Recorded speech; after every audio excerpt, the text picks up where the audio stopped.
Alors bonsoir à toutes et à tous.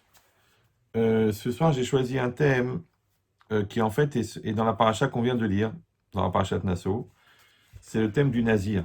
On va expliquer tout de suite ce que ça veut dire, mais déjà lire ce qui est écrit dans le pasouk. C'est marqué Daber el béni Israël, parle aux enfants d'Israël, Ve'amarta alehem et tu leur diras, Ish o Isha, un homme ou une femme, qui yafli lindor neder, qui yafli lindor neder, ça veut dire quand il prononcera un vœu, neder, léazir. Ouais, Neder Nazir, un vœu de Nézirut, les Azir, l'Hachem, pour devenir Nazir pour Hachem. Alors, ici, cette notion de Nazir, euh, en fait, c'est une halakha un peu spéciale. Ah, attendez une seconde.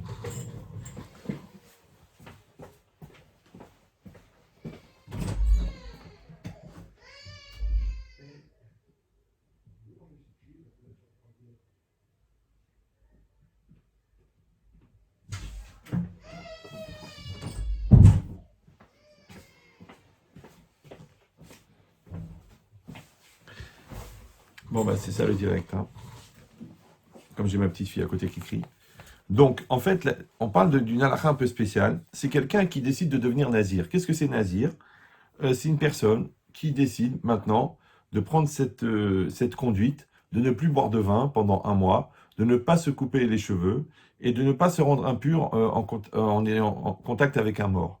Ça, c'est la halakha du nazir. D'accord?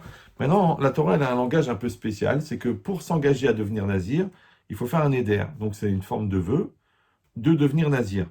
Mais quand la Torah elle en parle, elle dit qu'il y a flilin dans le neder.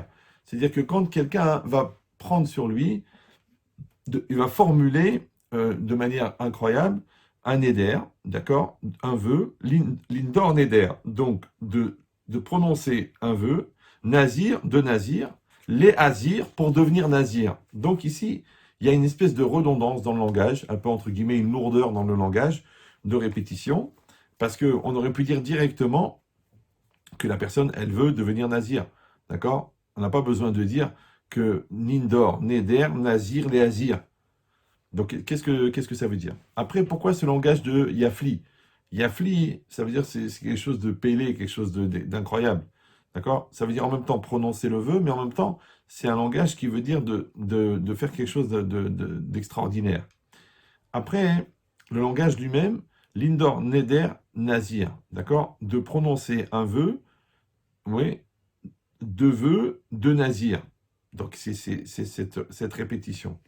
Après, on parle de quoi? On parle que la personne, elle doit s'écarter du vin, elle doit s'écarter de la coupe des cheveux et elle doit s'écarter de la toumatmet, c'est-à-dire d'être en contact, de se rendre impur en touchant un mort. Pourquoi juste ces trois choses-là?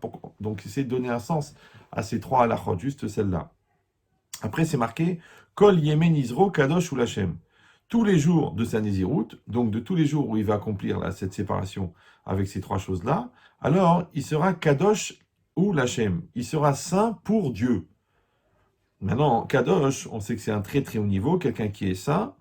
Et là, on parle de quelqu'un simplement qui a fait une abstinence de 30 jours, de ne pas boire du vin, de ne pas se couper les cheveux, de ne pas se rendre impur, ce qui, somme toute, est quelque chose quand même d'assez répandu. Alors, comment ça se fait que la Torah, elle l'a qualifié de Kadosh? Elle l'a appelé saint. Enfin, dans le Midrash, c'est marqué, comme ça, quand c'est marqué Kol Yeme Neder Nizro, tous les jours du vœu de sa Nézirut, donc le fait qu'il devient comme ça Nazir, il dit, le Midrash, Nidro Taloui Ben Néziruto. Son Neder, son vœu, dépend de sa Nézirut. D'accord? Vélo Néziruto Taloui Ben Hidro. Mais c'est pas sa Nézirut qui dépend de son vœu. Alors, comment il faut traduire ça? On a bien compris que quand la personne, elle fait le Neder, elle fait le vœu, c'est-à-dire qu'elle s'engage à s'interdire ces choses-là, donc à prendre ce niveau-là de prichout, de sanctification personnelle. Ça, c'est le fait de le prononcer, c'est le Neder.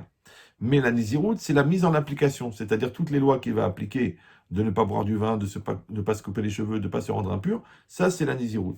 Maintenant, qu'est-ce que ça veut dire ce langage? Comme c'est marqué Kol Yeme Neder Nizro, Nidro Taloui Ben Néziruto. Ça veut dire que son vœu dépend de sa Nézirut. C'est-à-dire l'expression de son engagement dépend de la mise en application de son engagement. C'est ça la Nézirut, c'est la réalité de. D'accord? C'est comme si toi et moi, on dit, on est des amis. Toi, t'es mon ami, je suis ton ami, t'es mon ami, je suis ton ami, t'es mon ami. Bon, un jour, ma femme, elle accouche, il est 4h30 du matin, je t'appelle, je te dis, est-ce que tu peux venir? Et toi, tu me dis, écoute, j'ai un problème, je suis en train de regarder un match de foot en direct. Alors, j'ai compris que ton amitié, elle est très, très légère. Donc, ça veut dire quoi? Ça veut dire qu'il y avait une prononciation d'amitié, il y avait une expression d'amitié, il y avait une formulation d'amitié, mais dans la réalité, appliquée, il y a pas d'amitié. C'est pas grave, c'est pas très grave, c'est rien. D'accord? Mais c'est seulement la différence. Alors, de la même manière, on dirait l'engagement à la Nézirut, c'est le Neder. Par contre, l'application de la Nézirut, ça, c'est la Nézirut elle-même. Ok.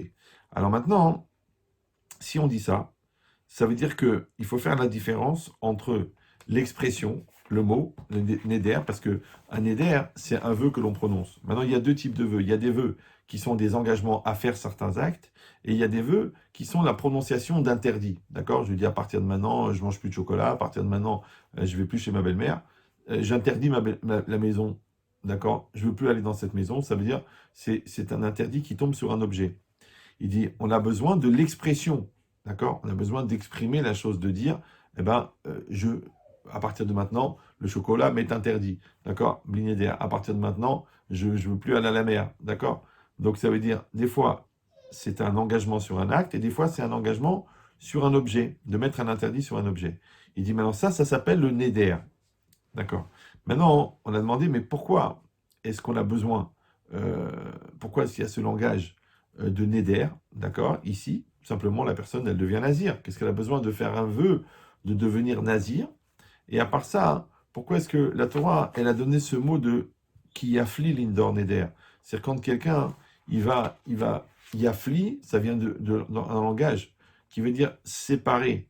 Alors le Even Israël explique, yafli, c'est yafrish, il va se séparer, d'accord? Ben, il va se séparer parce qu'il va avoir un comportement différent des autres, mais aussi il va se séparer parce qu'il va se séparer d'une certaine matérialité.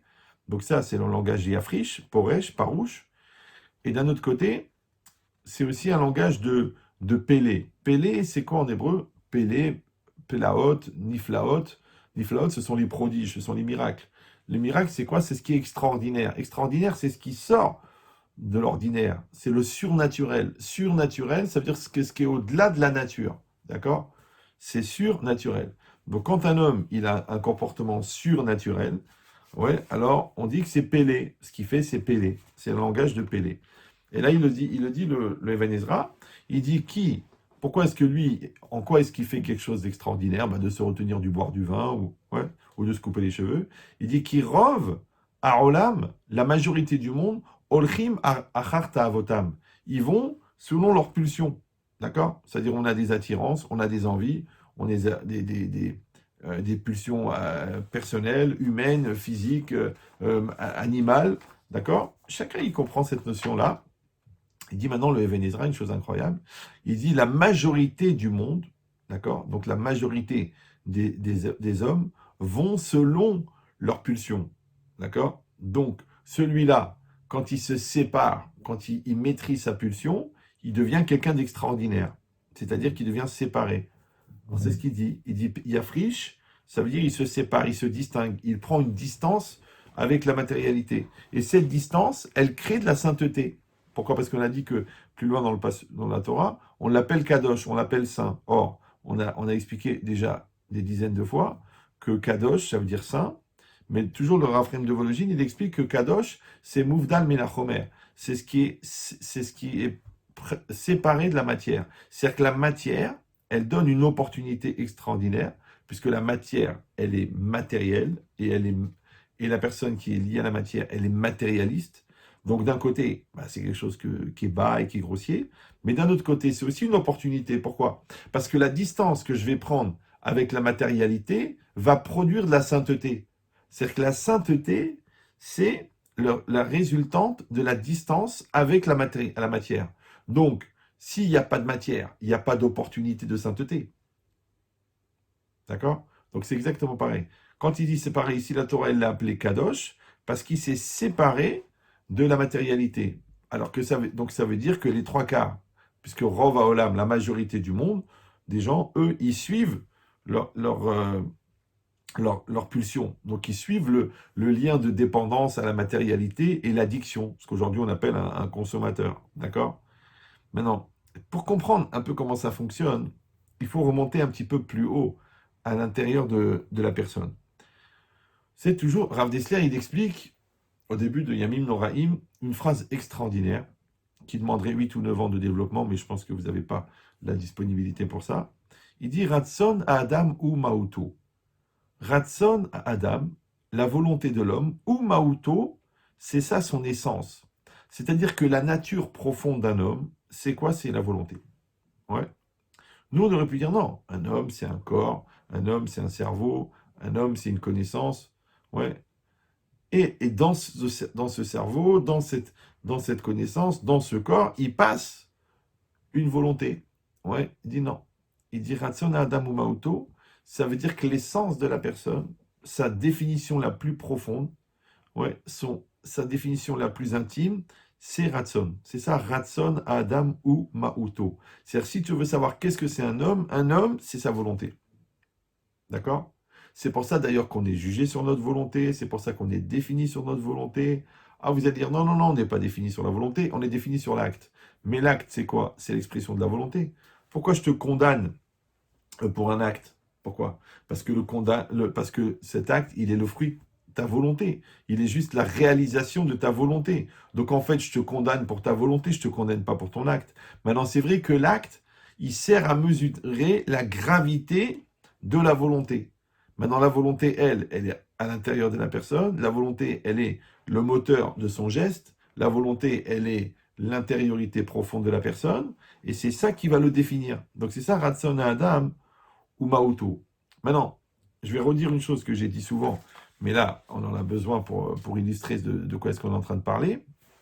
On a déjà expliqué 1 million de fois que c'est marqué Ratson, c'est marqué Ratson noviam et aneshama. La volonté vient de l'âme. D'accord? Maintenant, si on dit que la volonté de l'homme, c'est ça, sa nature profonde, et si on dit que la volonté vient de l'âme, on a un problème. Parce que, étant donné que l'âme, elle est divine, d'accord? Donc l'âme, c'est Chelek Kemima'al, c'est une partie de Dieu. C'est-à-dire que Dieu, il a mis à l'intérieur de nous-mêmes une partie de lui-même.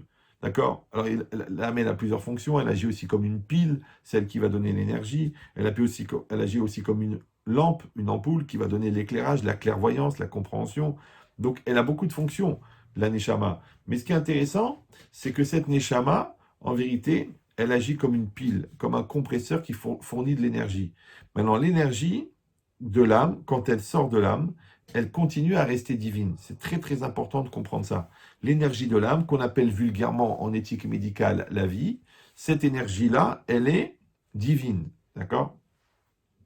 Maintenant, les scientifiques ne peuvent pas produire cette énergie. Ils peuvent prendre une cellule vivante et la diviser en deux. Ils peuvent greffer un corps vivant sur un autre corps vivant, hop, ça prend la même énergie.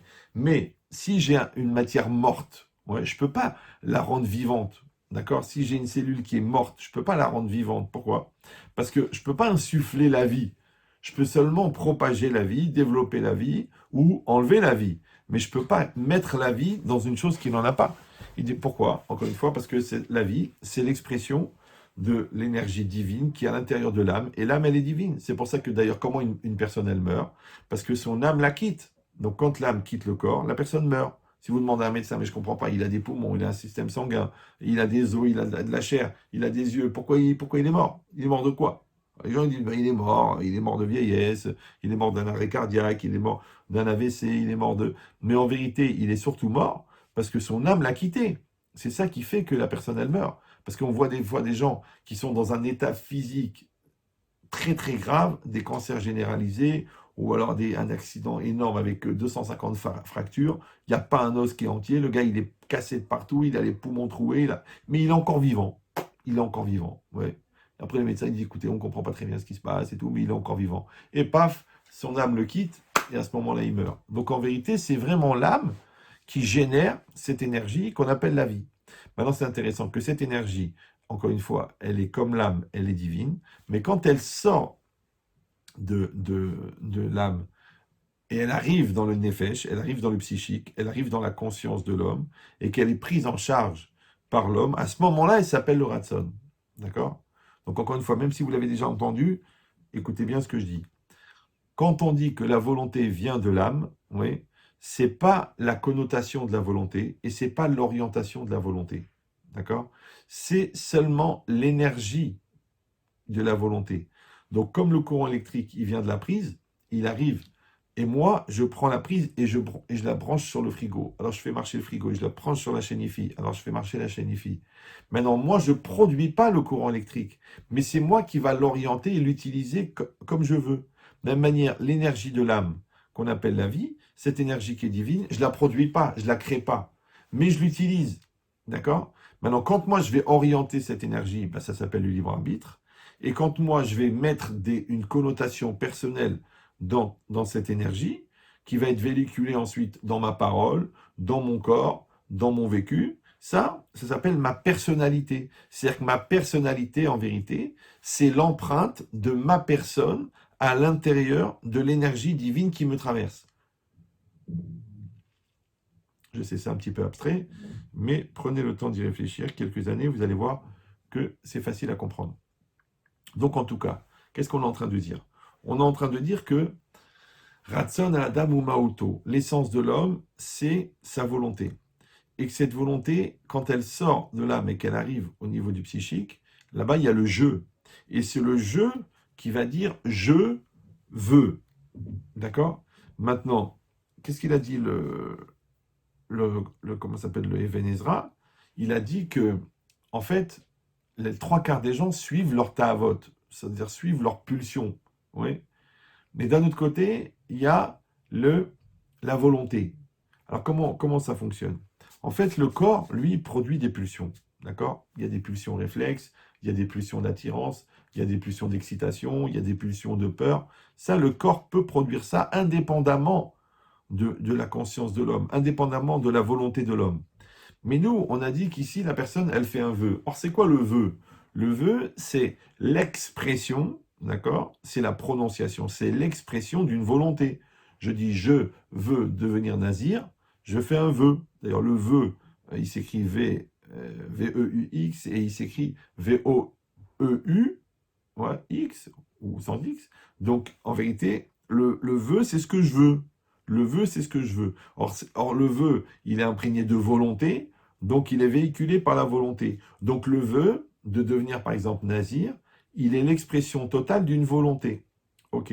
Maintenant, le Ibn Ezra, il a dit que celui qui fait ce vœu-là de devenir nazir, c'est Pélé. C'est quelque chose d'incroyable. Pourquoi? Parce que la majorité des gens suivent leur impulsion. Mais c'est intéressant. Ça veut dire qu'en vérité, si la volonté, c'est la lutte contre les pulsions, puisque les trois quarts des gens suivent leurs pulsions, donc ça veut dire que la volonté, c'est de l'antipulsion, et la pulsion, c'est de l'anti-volonté.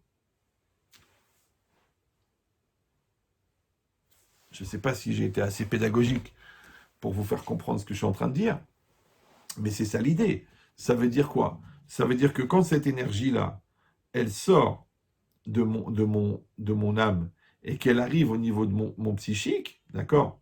Et que moi je dis je veux, ça veut dire que c'est moi qui la prends en charge et c'est moi qui la mets à l'intérieur de mon corps pour faire de la motivation et c'est moi qui la mets à l'intérieur de ma parole pour faire de la conviction et c'est moi qui la mets à l'intérieur de mon enseignement pour faire de l'éducation.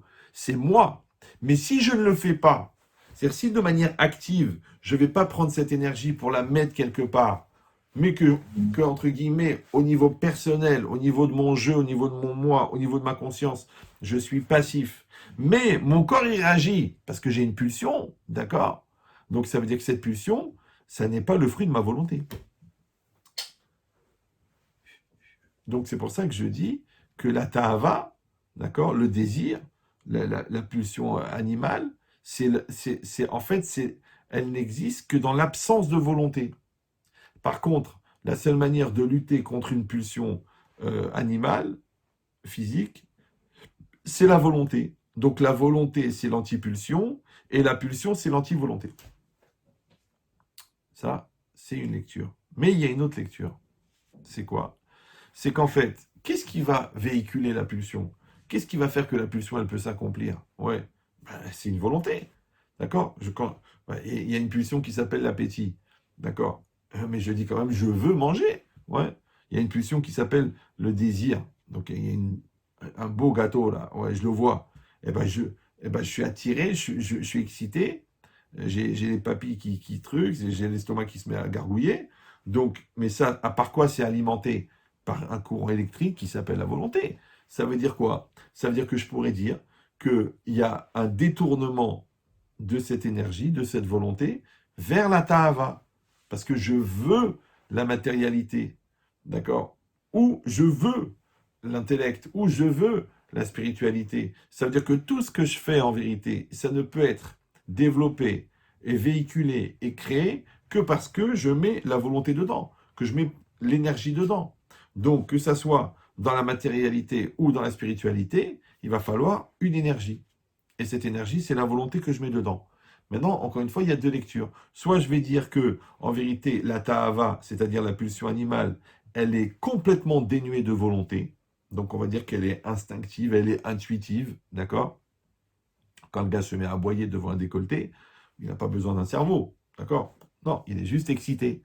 Ok, ça s'appelle de l'instinct. Ça s'appelle l'instinct animal. Ça s'appelle l'attirance, d'accord? Et ça c'est la ta'ava.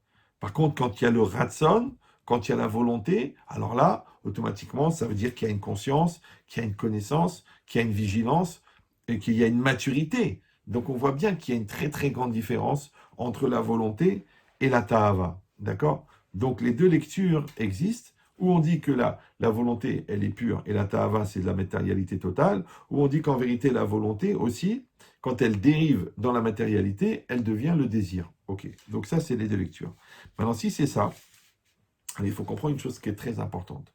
C'est que si on dit que la ta'ava, ouais, dans la première lecture, si on dit que la ta'ava, l'envie, c'est l'absence de volonté, d'accord?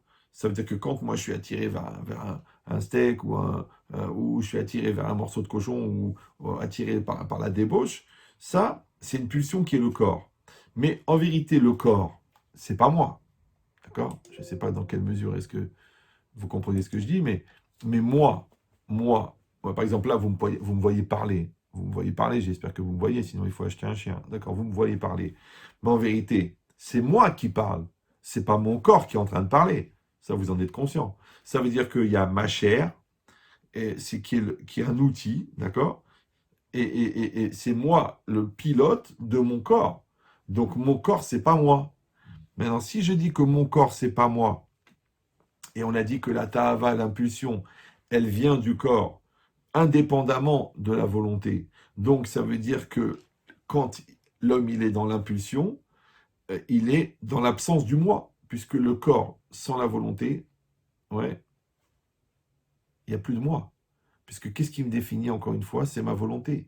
Donc si moi, je ne suis pas en maîtrise, je ne suis pas en volonté, je ne suis pas en dynamique active, donc c'est que mon corps qui réagit, comme un peu un réflexe. D'accord? Quand vous tapez sur le genou, paf, le pied il se lève.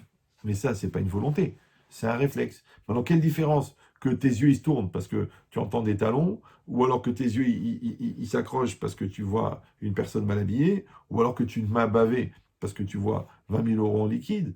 Dans tous les cas, d'accord, ça c'est quoi? C'est justement l'absence de toi.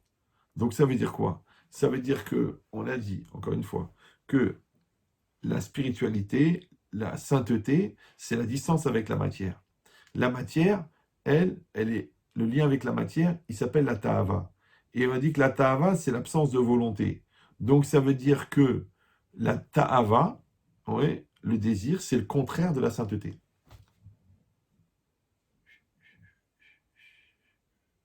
Or, la kedusha, la sainteté, ben, l'inverse de la sainteté, c'est l'impureté. D'accord? Donc ça veut dire quoi? Ça veut dire que quand quelqu'un n'est pas en maîtrise, d'accord, de sa matérialité, eh ben, automatiquement, il sait qu'il va basculer à un moment ou à un autre dans l'impureté, puisqu'il n'est pas en vigilance. Alors, on voit un petit peu le même phénomène au niveau des dommages. Vous savez, quand c'est écrit dans la Torah, dans Mishpatim, si toi tu casses, tu dois payer ça. Si toi tu blesses quelqu'un, tu dois payer ça. Si toi ton bœuf il va manger dans le champ du voisin, tu dois payer ça. Si toi tu as fait un trou, un obstacle dans le domaine public et quelqu'un y tombe, bah, tu dois payer ça. on parle toujours des lois du dommage, d'accord? Mais on ne voit pas clairement dans la Torah où c'est marqué que c'est interdit d'endommager. D'accord? Ce qui est marqué dans la Torah, c'est que si tu casses, tu payes. Si tu endommages, il y a des conséquences, tu payes. Mais l'interdit d'endommager, d'accord? La Torah, elle aurait pu marquer, comme la Torah dit ne tue pas, la Torah, elle a dit ne blesse pas, ouais. La Torah, elle a dit ne transgresse pas le Shabbat, elle aurait pu dire ne détruis pas, ouais. On aurait dit ne détruis pas. Tu n'as pas le droit d'aller dans le champ de ton voisin et de casser. Tu n'as pas le droit d'envoyer ton bœuf pour aller manger les fleurs de ton voisin. Non, il n'y a pas écrit ça. Il n'y a pas une formulation de l'interdit d'endommager. Mais dans la Mishnah, là-bas, dans Baba Kama, qui est le traité qui parle justement des dommages, le traité du Talmud qui parle des dommages, la première Mishnah, ouais, quand elle parle de la responsabilité et de la propriété de l'homme et de la responsabilité de l'homme sur sa propriété, le langage, il est un peu spécial. On dit Ushmiratan alecha. Et leur garde, elle est sur toi. D'accord? Donc, ça veut dire quoi? Ça veut dire que la responsabilité des dommages occasionnés par ta propriété, elle t'incombe. Pourquoi? Parce que toi, tu dois les garder. C'est toi qui dois garder ton bœuf. D'accord? Maintenant, la nature du bœuf, c'est quoi? C'est qu'il mange. Donc, quand tu te balades avec ton bœuf, tu sais que ton bœuf, il va aller brouter les fleurs. Maintenant, toi, tu connais la nature de l'animal. Ouais? Donc, tu dois être en vigilance d'éviter les débordements de la nature de l'animal. Comment ça s'appelle ça? Shmiratan alecha. Ça veut dire que la garde, elle est sur toi.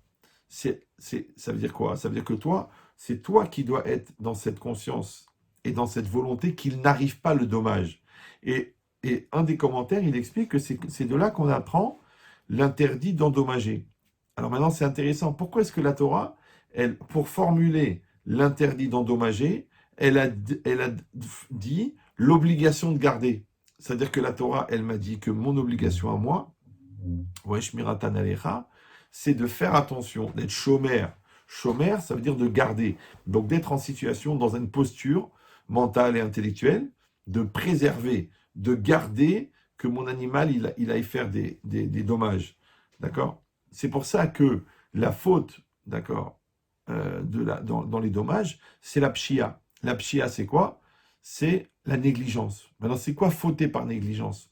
En vérité, la négligence, c'est pas un acte, d'accord? La négligence, c'est un non-acte, puisque comme je n'ai pas gardé, donc automatiquement, il y a eu une conséquence. Ouais. Comme je n'ai pas protégé, donc il y a eu une conséquence. Comme je n'ai pas préservé, donc il y a eu une conséquence. Donc en fait, je suis condamné à payer la conséquence alors que j'ai rien fait, puisque j'ai pas agi de manière active, dynamique. J'ai juste pas protégé.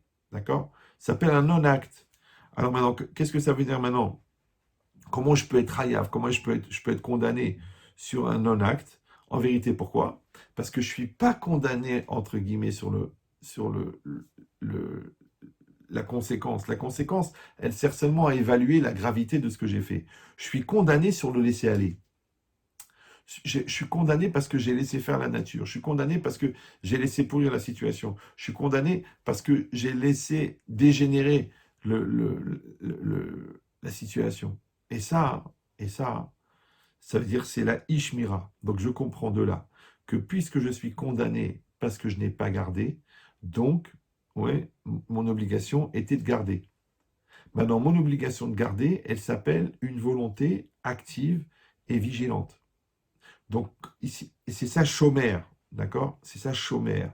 Donc, quand je dis tu es chômeur Shabbat, ouais, par exemple, tu es dans une pièce, d'accord? Il n'y a pas de lumière, il n'y a pas de lumière, il n'y a pas d'interrupteur, il n'y a pas de plaque électrique, il n'y a pas de frigo, il n'y a rien, d'accord? Comment tu vas transgresser Shabbat?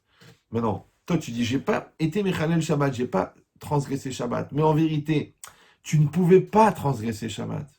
Donc, quand est-ce que tu t'appelles que tu gardes le Shabbat? Quand tu peux transgresser Shabbat, ouais, et tu le fais pas. Voilà, voilà. De la même manière, quand toi, tu gardes ta bouche, d'accord? On dit Shmirat Lachon, garder la langue, c'est-à-dire éviter de faire du Lachon hara. Ça, c'est quoi? C'est quand toi, tu gardes ta bouche. Mais non, garder ta bouche, c'est parce qu'il y a l'occasion de faire du lachon hara. Parce que justement, tu rencontres quelqu'un à qui tu as envie de dire du mal. Justement, c'est quelqu'un qui est intéressé à écouter ce que tu as envie de dire de mal. Justement, tu as la haine de quelqu'un qui est lié à cette personne, comme ça tu vas pouvoir te défouler sur lui. Ça veut dire qu'il y a l'opportunité de faire du lachon hara, mais toi, tu es chômeur, tu gardes la bouche. Et cette garde-là, c'est une garde qui est active, dynamique. C'est pareil, le shalom baït, d'accord? Tu vois la paix dans la maison. Les gens, ils croient, ils disent, ah bon, Hachem, on a la paix, bon, Hachem, on a la paix. Mais papa, c'est une vigilance. Tout le monde sait que le shalom baït, la paix, c'est combustible, c'est comme du gaz. En 5 minutes, ça explose. Un malentendu, une prise de tête, un mot de travers, un mot méchant, une négligence, une lourdeur, un mensonge, et paf, ça explose. Pourquoi ça explose? Mais parce que c'est combustible, parce que c'est explosif. Donc ça veut dire quoi? Ça veut dire que toi, c'est toi qui dois faire attention. Pour ça, je donne toujours le même exemple. C'est quand le plombier il a installé son réseau de gaz, là, il a mis tous les tuyaux en cuivre, donc, et il va ouvrir le gaz. Avant d'ouvrir le gaz, maintenant qu'il a fait une nouvelle installation, donc il a mis tous les tuyaux en cuivre qui sont soudés les uns aux autres. Donc ici, il y a l'ouverture, l'arrivée du gaz, et là-bas, il y a la cuisinière. Entre les deux, il a 25 mètres de tuyaux. Dans les 25 mètres de tuyaux, eh ben, disons, il y a 14 soudures. Comment il fait pour vérifier s'il y a une fuite de gaz? D'accord? Comment il fait? Comment il fait? Quand il va dire, il sent, il ne sait pas s'il sent, si c'est cette soudure qui est mauvaise ou si c'est celle-là qui est mauvaise, ça sent le gaz, mais il ne sait pas d'où. Alors après, il y a le fou, qu'est-ce qu'il fait? Ouais, il prend un briquet et il suit le tuyau pour voir d'où il vient le gaz. D'accord? Et puis après, on ira assister à son enterrement, puisque le pauvre, il est mort, puisqu'il y a une explosion dans la maison. D'accord? Qu'est-ce qu'il fait le gars intelligent? Ouais, c'est comme ça qu'ils font les spécialistes. Et ben, il prend du savon liquide, et il met sur toutes les soudures. Tous les endroits où il y a des soudures, il met du savon. Et après, il ouvre le gaz. Quand il ouvre le gaz, qu'est-ce qu'il fait le gaz si la soudure n'est pas bien faite, puisqu'il y a un orifice, il y a un trou? Et bien là, il va y avoir une bulle. Vous me suivez? Il va y avoir une bulle. Et cette bulle, il va voir, ah, s'il y a une bulle ici, c'est que c'est de là que vient la fuite de gaz. Eh ben, dans la vie, c'est pareil. Dans la relation, c'est pareil. Dans le couple, c'est pareil. Ouais, il faut mettre du savon. Le savon, c'est quoi? C'est la fluidité, c'est la gentillesse, c'est la facilité. On dit en anglais, mets de l'huile, d'accord? Mets de l'huile, ça va aller. D'accord? Et surtout, mets du dialogue. Alors, c'est quoi le dialogue? Vous savez comment on représente le dialogue dans les bandes dessinées? Avec des bulles. On met une bulle et on met des mots dedans. Moi, j'ai dit une image comme ça. Quand tu veux savoir s'il y a du gaz à l'intérieur de la maison, mets des bulles, c'est-à-dire mets du savon. Donc l'autre, il va parler, il va dire voilà ce que je ressens, voilà ce que je dis, voilà ce que j'ai, voilà ce que je comprends. Donc les bulles, c'est-à-dire la communication, elle permet de savoir s'il y a des fuites de gaz, s'il y a des malentendus, s'il y a du stress, s'il y a de la haine, s'il y a de la rancune. Ouais, mais quand les gens ne parlent pas, donc, c'est vrai, ils disent, ah ben écoutez, il y a la paix chez nous à la maison, personne ne parle. Toi, tu es dans ton coin, moi je suis dans mon coin, on ne parle pas.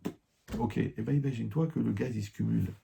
Et après, à la première étincelle, d'accord?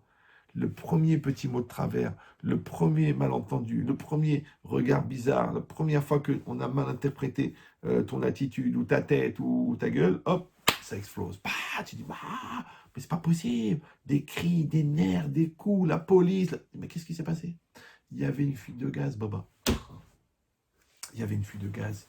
Donc il faut s'arranger, d'être sûr que les soudures, elles sont bien, bien solides et elles sont hermétiques. C'est-à-dire que quand je parle, tu reçois à 100%. Quand toi, tu parles, je reçois à 100%. Et il n'y a pas de mal-être, il n'y a pas de stress, il n'y a pas de peur. On est bien. Ouais. Ah, tu dis, mais c'est impossible d'éviter qu'il y ait des fuites de gaz. Alors on met du savon et on trouve où est-ce qu'elle est la fuite et on colmate la fuite et on arrange. Excuse-moi pour ce que j'ai dit. Ça y est, je vais arrêter de dire des gros mots. Je ne vais pas faire la gueule. Je vais être souriant. On va faire des choses ensemble. En fin de compte, je vais régler tous les problèmes de fuite de gaz qui peuvent exister. Il dit cette logique-là, vous avez compris qu'elle est, elle est dans une logique active. D'accord? Parce que les gens, malheureusement, ils croient de vivre dans la même maison, de dormir dans le même lit, de faire des bébés, ça veut dire qu'on est marié. Non, non. Il faut une activité, c'est-à-dire une action active de construire le couple. Une action active de faire du bien, une action active, de mettre du dialogue. Mais si je ne le fais pas, eh ben, il n'y en a pas. Il n'y en a pas. Les gens ne comprennent pas. Ils disent, mais je ne comprends pas. Comment ça se fait que ça a dégénéré? Comment ça se fait que la situation, elle a pourri? Comment ça se fait qu'il n'y a rien qui marche? Mais Baba, c'est à toi de mettre en place. C'est à toi. Donc, quand c'est marqué ici que le ratson, c'est une volonté, d'accord? On a compris que c'est une volonté active et dynamique. Maintenant, cette conscience-là, qu'il faut mettre de la volonté, ça s'appelle shomer. C'est ça la shmira. C'est pour ça que quand on dit dans la prière, l'ilmod ou l'amed, d'accord? L'ishmor vela asot. L'ilmod, d'étudier, l'elamed, d'enseigner. C'est-à-dire qu'Hachem nous donne le mérite de pouvoir étudier la Torah, de pouvoir enseigner la Torah, parce qu'au fond, la meilleure manière de comprendre la Torah, ben, c'est de l'enseigner. Au-delà de l'étude, il faut l'enseigner. Après, l'ishmor, de garder, vela asot, de faire. Tu dis, on pose la question, on dit, bah attends, c'est pas la peine, à quoi il sert ce mot chômeur, l'ishmor? Ça sert à rien de garder. Moi, je dis l'île, modou, l'amène, la saute. Ouais, qu'Hachem lui donne le mérite d'étudier, d'enseigner et de faire, d'accomplir. Non, non, non, non, non, non, non, non, non. Non. Parce que tu peux accomplir comme un robot. Tu peux accomplir dans l'habitude. Tu peux accomplir inconsciemment. Tu peux accomplir par nonchalance, par négligence, par lourdeur. Il faut que tu accomplisses la chose avec une conscience forte, avec une conscience volontaire, avec une conscience dynamique, avec une vigilance. Et ça s'appelle chômeur. Comme toi, tu es gardien, tu fais attention à ce qui se passe. Toi, tu es chômeur Shabbat, donc tu fais attention à garder le Shabbat. Ouais. Toi, tu es chômeur le Shalom Bayit. Toi, tu es chômeur ta bouche. Toi, tu es chômeur ton brit, de ne pas faire n'importe quoi avec la partie du corps, entre les jambes. Ouais. Tu fais attention parce que tu es chômeur. Mais si toi, encore une fois, qu'est-ce qui est marqué ici? C'est que avant d'arriver à dire je vais aller faire la faute, je vais aller dans la Touma, tu n'as pas besoin. Il suffit que tu arrêtes d'être chômeur. C'est à partir du moment où tu vas être passif, donc tu vas être dans le laisser-aller, donc tu vas pas être dans la volonté. Alors on a dit que quand tu enlèves la volonté, qu'est-ce qui reste? La ta'ava. Il reste la pulsion. Donc les gens ne comprennent pas. Ils disent, mais je sais pas ce qui m'a pris. C'était plus fort que moi. J'ai été attiré. J'ai fauté. J'ai menti. J'ai triché. J'ai fait l'adultère. J'ai fait... Mais ouais, c'était une pulsion. C'était trop fort. J'y arrivais pas et tout ça. Mais c'est ça ce qui est marqué ici. C'est qu'en vérité, quand je ne suis pas en décision de maîtriser ma nature, automatiquement, la nature, elle va faire les choses. Ça s'appelle la force de la nature. On dit même en français la nature des choses. D'accord? Or, la nature, c'est quoi? C'est la matière. Et on a dit que la matière, ouais, quand en elle-même, elle est morte. Comment elle est vivante? Parce qu'il y a la neshama. Or, qu'est-ce qu'elle produit, la neshama? On a dit, elle produit cette énergie de la volonté. Donc, tant que j'ai la volonté sur la matière, c'est moi qui maîtrise la matière.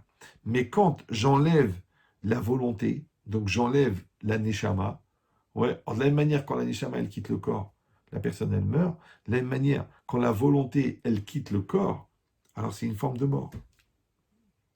C'est pour ça que c'est marqué Rechaim Bechayehem Nikraim Metim. Les Rechaim de l'or vivant sont appelés morts. Mais le gars, il est vivant. Pourquoi tu dis qu'il est mort? On a compris maintenant, c'est pas il est mort, il est condamné à mort, il est punissable de mort. Non, t'as pas besoin. Non, c'est simplement que la définition de la vie, c'est quelqu'un qui est en conscience et qui en maîtrise, d'accord, de sa volonté. Donc quelqu'un qui n'est pas en conscience de sa volonté, quelqu'un qui n'est pas en maîtrise de sa volonté, automatiquement, il n'y a plus sa volonté, il n'y a plus son jeu, donc il n'est plus là, d'accord? Donc il n'y a personne. Ben, c'est ça un mort. Un mort, c'est un corps qui n'a plus la conscience et la volonté active de la personne. Voilà, voilà. Alors qu'est-ce qu'il fait le rachat? Le rachat, lui, il suit le Yetzer Hara. Ouais, et le Yetzer Hara, c'est quoi? C'est celui qui te propose de ne pas exister. C'est celui qui te propose de ne pas réfléchir. C'est celui qui te propose de suivre tes pulsions. C'est celui qui te propose de suivre tes nerfs. Alors c'est ça, c'est en ça que le rachat, il est mort. Maintenant, on avait posé la question, mais pourquoi ces trois choses-là? D'accord? Que le nazir, quand il prend sur les deux le nazir, alors il ne doit plus boire de vin, ou toutes les dérivés du vin, le jus de raisin, les raisins, tout ça, il n'y a pas. D'accord? Il ne doit pas non plus se couper les cheveux, et il ne doit pas non plus se rendre impur en contact avec un mort, comme le Cohen, d'accord? Pourquoi c'est comme ça? Alors venez, on réfléchit. C'est quoi le vin? Le vin, c'est quelque chose qui permet de s'énivrer. Et c'est quoi énivrer? Énivrer, c'est la perte de contrôle, d'accord? C'est la perte de volonté consciente. Quand quelqu'un il est sous, il n'est plus dans la réalité, d'accord? Ce qu'on appelle en hébreu Esiar Hadaat, c'est-à-dire qu'il a détaché son esprit de la réalité. Or, l'esprit, c'est ce qui permet la prise de contrôle de la volonté. C'est ce qui permet de maîtriser l'envie. C'est pour ça que les gens, quand ils veulent faire des bêtises, d'abord, ils boivent de l'alcool. Ouais. Désinhibateur ou je ne sais pas quoi. D'accord? Ça veut dire que quelqu'un, il prend de la drogue, hop, il se met à danser tout nu. Quelqu'un, il boit de l'alcool, paf, il se met à chanter en public alors que c'était un gars timide. Un gars, il boit un verre, hop, il part avec la voisine aussi. Ça l'aide de boire un petit verre, comme ça, elle peut se laisser aller. Ça veut dire quoi? Ça veut dire qu'en fait, l'alcool, il permet de sortir de mes limites.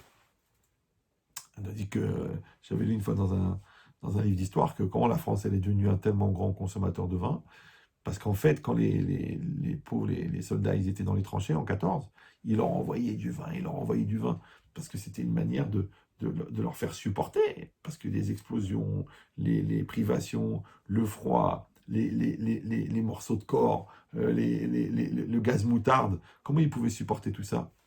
Il fallait le vin. Donc le vin, il va énivrer, il va faire sortir la personne de la réalité.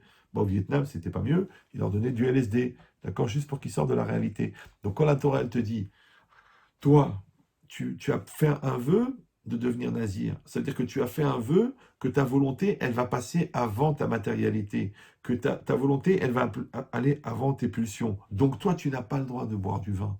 C'est-à-dire que tu n'as pas le droit de te mettre en situation de perte de contrôle. Et c'est très intéressant, parce qu'aujourd'hui, en 2020, la liberté, c'est justement de perdre le contrôle, d'accord? Les gens, ils deviennent des alcooliques, on boit, les hommes, les femmes, une petite bière, un apéro, une bouteille de vin, une détente. Mais moi je donne des fois des séminaires, des shabbats pleins et tout. La vérité, hein, bon, peut-être je suis vieux jeu, je suis ringard, je suis pas branché, ouais, mais quand je vois qu'on est un vendredi soir Shabbat et que je dois donner un cours et qu'il y a des jeunes filles qui se servent 2 grands verres de jus de fruits, mais remplis avec du vin rouge, d'accord? Et qu'elles attendent, elles le boivent, elles le sirotent pendant tout le cours. Ouais, quand tu vois à la sortie des pubs, à la sortie des cafés, que les gens ils s'enfilent des bières et des verres de vin et des verres d'alcool, tu te dis, mais c'est quoi le projet? C'est quoi l'idée? Bon, je sais ce que vous allez dire. C'est une petite détente, d'accord? Ça met à l'aise, ça sort du stress, ok. Mais la vérité de vous à moi, la vie, elle est compliquée. Donc déjà, en étant très intelligent, très vigilant, très mature, très impliqué, très religieux, très croyant, très heureux et très équilibré, la vie, elle est dure.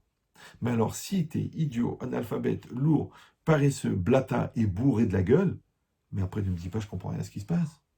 Alors, quelle différence que tu es bourré parce que tu bois de l'alcool, ou tu es bourré parce que tu es un entêté, ou tu es bourré parce que ton père t'a fait du mal, du coup, tu fais du mal à tout le monde, ouais, mais quelle différence? Il n'y a pas de différence. Donc la Torah, elle est venue, elle a dit, toi, tu touches pas au vin, d'accord? Parce que le vin, en fin de compte, c'est ce qui va faire qu'il y a la perte de contrôle et la perte de conscience. Deuxièmement, les cheveux. C'est quoi les cheveux? C'est très intéressant. Ouais. Les cheveux, bon, moi, il ne me reste plus tellement, mais les cheveux, on dit dans la Gemara, dans le Talmud, les cheveux, c'est le kavod de la personne. D'accord? Donc, pour ça que les nazis, ils rasaient la tête. Pour ça que les bagnards, on leur rase la tête. Parce que les cheveux, c'est le kavod, c'est le respect, c'est la dignité de la personne. Mais ça, c'est dans une moyenne normale. D'accord? Tu as une coupe de cheveux, tu as des cheveux sur la tête. Mais quand ça devient une culture, d'accord? La culture des cheveux, la culture de la chevelure, tout le monde sait l'effet que ça fait, une belle femme avec des très beaux cheveux, d'accord? C'est normal. Tu prends une femme avec la tête rasée, elle est moins excitante qu'une femme qui a une très belle chevelure, d'accord? Donc tu vois que les cheveux, ça existe, c'est une réalité.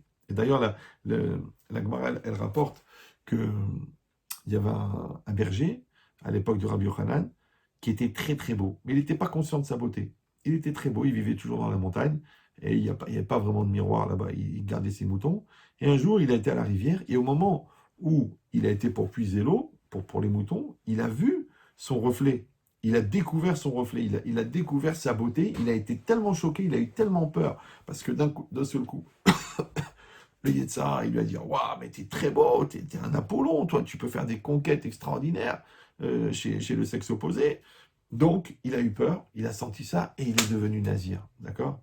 Il est devenu nazir, il a fait ses 30 jours de Nézirout, après, il s'est coupé les cheveux et tout ça.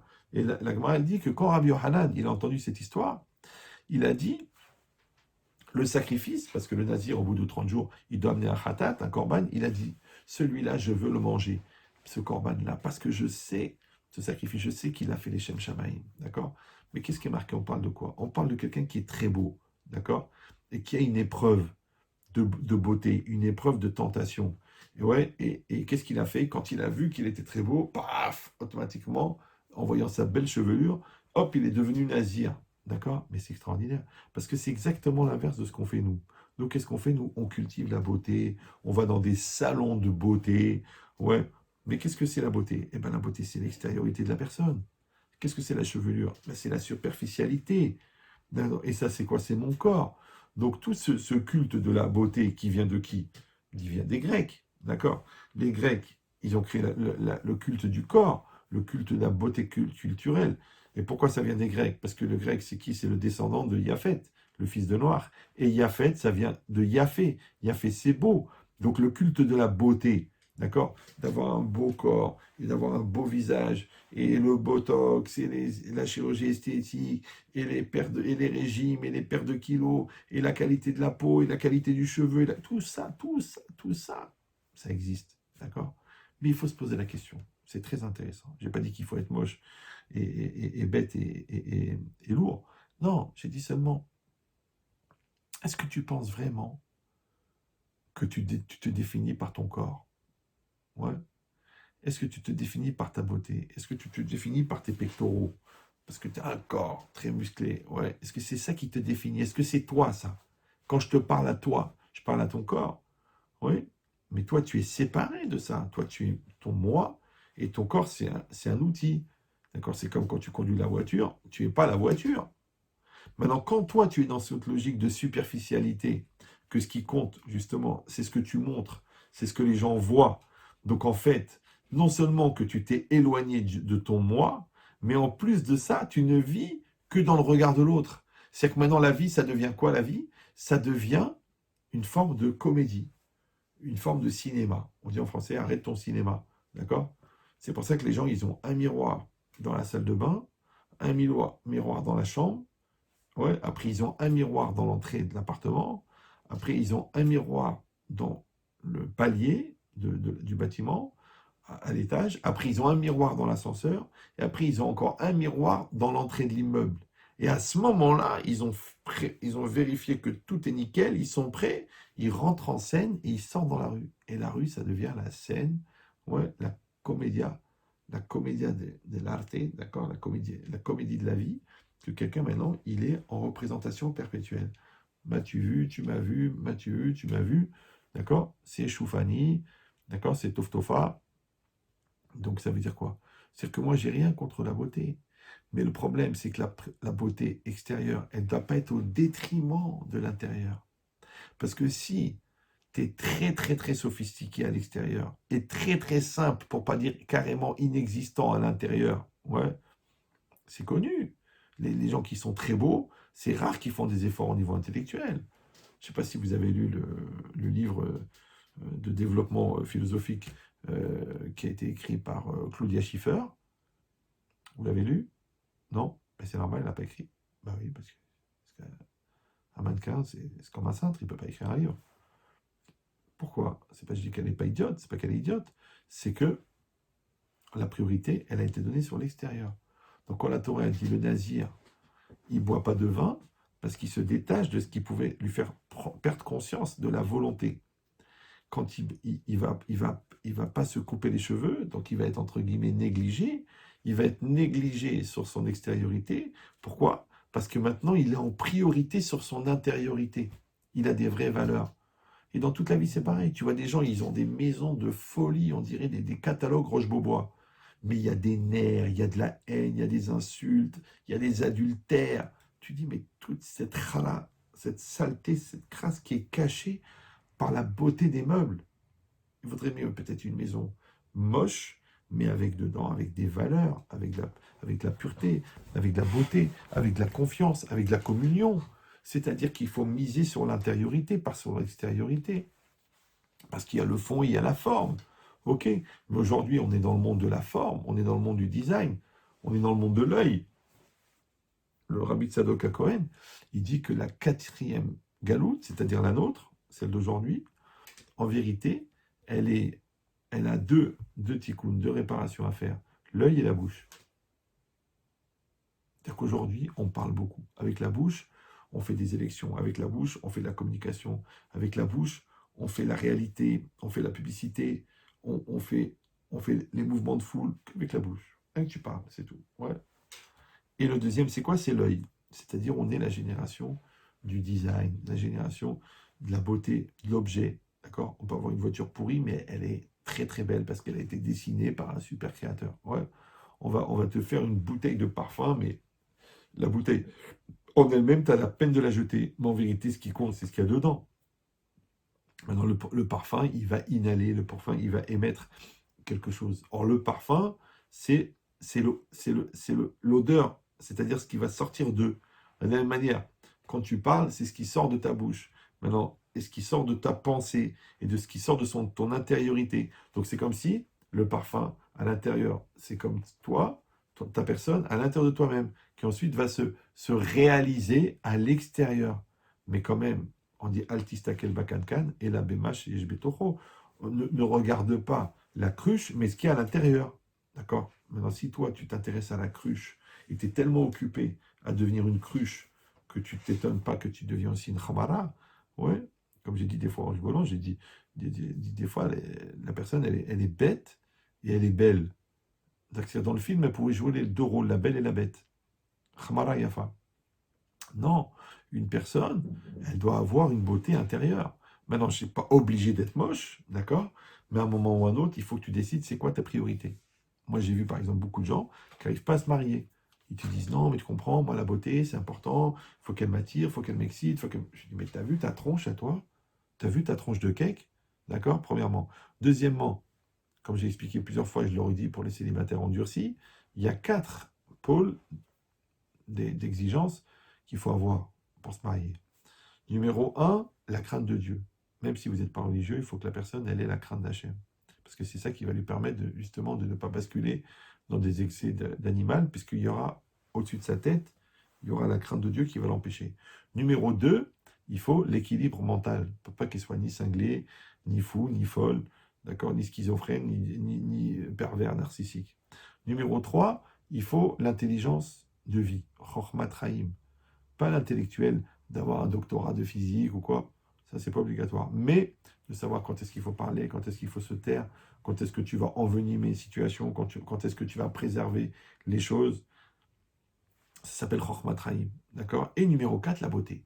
On n'a pas exclu.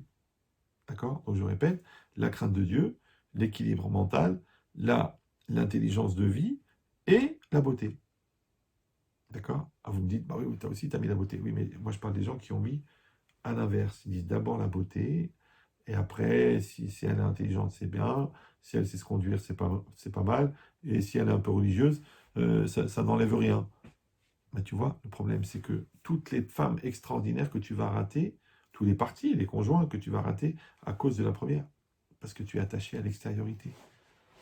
Et quand tu vois que le gars, pendant 15 ans, il a cherché, il n'a pas trouvé, parce qu'il voulait le mannequin, il voulait la beauté comme ça, il voulait les yeux comme ça, il voulait les trucs. Et quand tu vois le pou qu'il a épousé après 15 ans, tu dis c'est pour ça qu'il a laissé tomber toutes les autres. Donc tu vois que la personne, au fond, malheureusement, la superficialité est trompeuse. Or, la superficialité, elle concerne les gens superficiels. D'accord? Et elle concerne la superficie, le côté extérieur, visible. Mais toi, normalement, en tant que personne consciente et adulte et mature et religieuse, tu dois donner une priorité à l'intériorité, d'accord? À l'essentiel de ce qui définit la personne. C'est pour ça qu'on lui dit, eh ben, tu vas pas te couper les cheveux pendant un mois. Sous-entendu, c'est pas une négligence volontaire d'être sale, d'accord? On n'a pas dit qu'il n'a pas le droit de prendre de douche. mais que c'est pas ça son problème. Parce qu'aujourd'hui, il est occupé, d'accord, une fois, quelqu'un, il m'a montré une photo du Rogatchover. Le Rogatchover, c'était un chacham, c'était un génie. D'accord? Non seulement qu'il connaissait toute la Torah entière, en plus, il avait une approche d'une profondeur incroyable. Et à part ça, c'était juste un génie dans sa tête. Par exemple, il regardait un arbre, il pouvait te dire combien il y avait de feuilles. Tu peux faire ça, toi? Tu n'arrives même pas à compter sur un trèfle à 4 feuilles combien il y a de feuilles. Mais lui, il arrive à compter les feuilles sur un arbre. Parce que c'était un cerveau bizarre. Il avait une puissance incroyable. Et quand tu le vois sur les photos, il a des cheveux comme ça. Ouais, d'accord. Alors, quelqu'un a dit, mais pourquoi il avait des cheveux tellement longs? Il dit, il n'avait pas le temps d'aller chez le coiffeur. Parce que quand quelqu'un il étudie 28 heures par jour, il n'a pas le temps d'aller chez le coiffeur.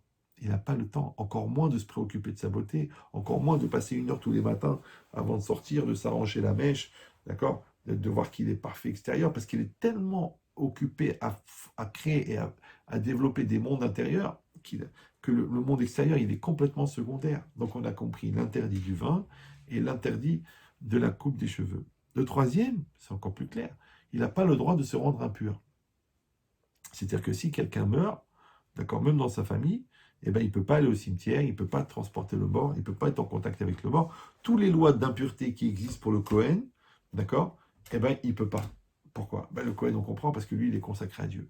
D'accord? Donc, il doit aller au temple, il doit aller au Beth Amikdash, il doit amener des corbanotes, il ne peut pas se rendre impur. Il touche la trouma, d'accord, le prélèvement, il ne peut pas le rendre impur, il touche le maaser, il ne peut pas le rendre impur. Donc, il y a toutes les lois de la pureté, il est obligé. C'est pour ça qu'il n'a pas le droit de se rendre impur, sauf dans certaines exceptions. Mais a priori, il n'a pas le droit de se rendre impur. Donc maintenant là, on parle d'un monsieur qui n'est pas Cohen, qui n'est pas Lévi, ouais, ouais, et qui est simplement un monsieur lambda, un Israël, et la Torah dit, il ne doit pas se rendre en contact avec la mort. Maintenant, d'après ce qu'on a dit avant, ouais, on peut comprendre pourquoi. Parce que c'est quoi la Touma?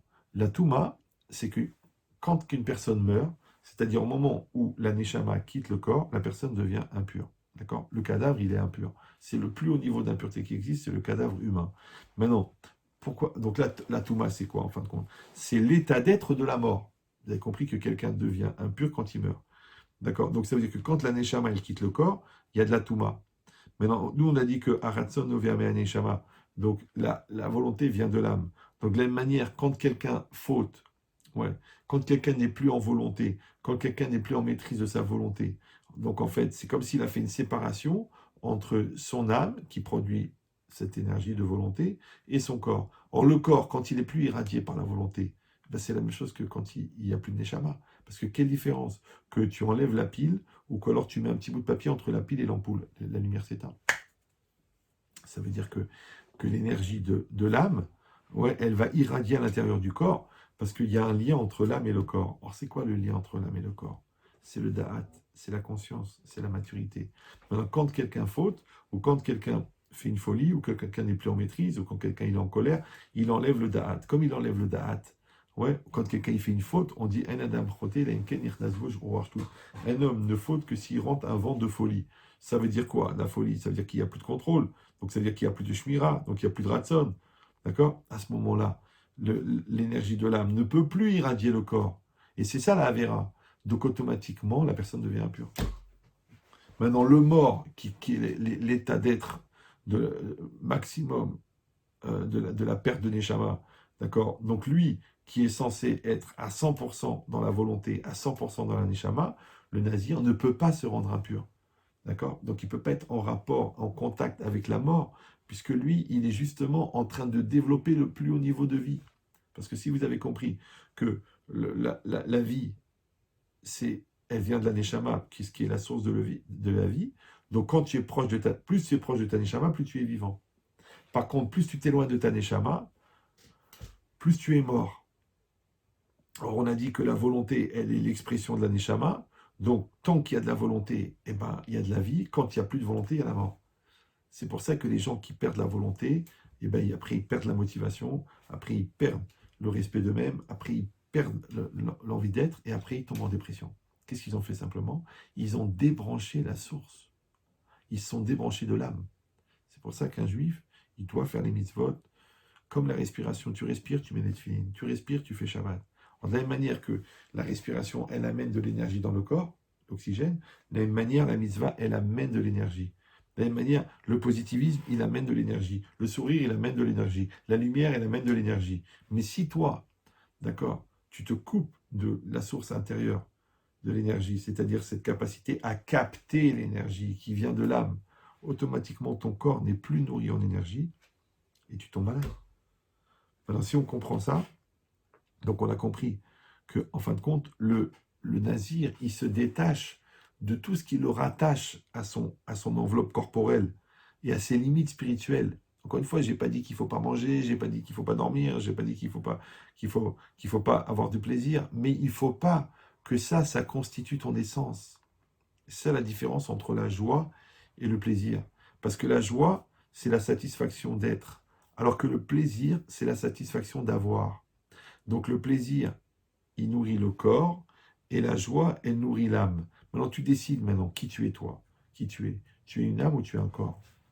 Maintenant, comment ça se fait que il y a 24 millions de personnes qui prennent des antidépresseurs en France? Pourtant, ils en ont du plaisir. Eh bien oui, justement, c'est ça le problème. C'est que quand tu as du plaisir au détriment de la joie, parce que la joie, en vérité, elle est d'essence spirituelle, avant d'être d'essence psychologique.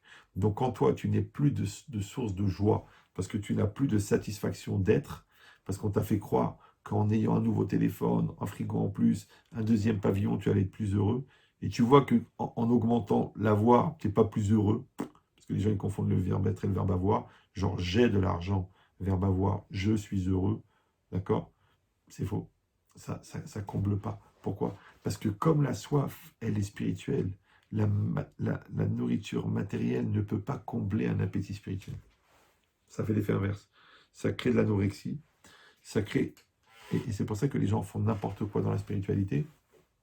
Ils vont aller chercher des vapeurs, ils vont aller chercher de la cocaïne et de la drogue, parce qu'en fait, ils ont une soif de spiritualité. Mais au lieu d'aller la chercher selon les règles qui sont fixées et définies clairement dans la Torah, c'est-à-dire la législation de la spiritualité, donc ils vont le chercher dans la facilité, parce que c'est plus facile de prendre une ligne de coke que d'étudier toute une Guémara entière. C'est normal. C'est plus facile de fumer un joint que de se casser la tête pour ne pas se mettre en colère. Ça, c'est sûr.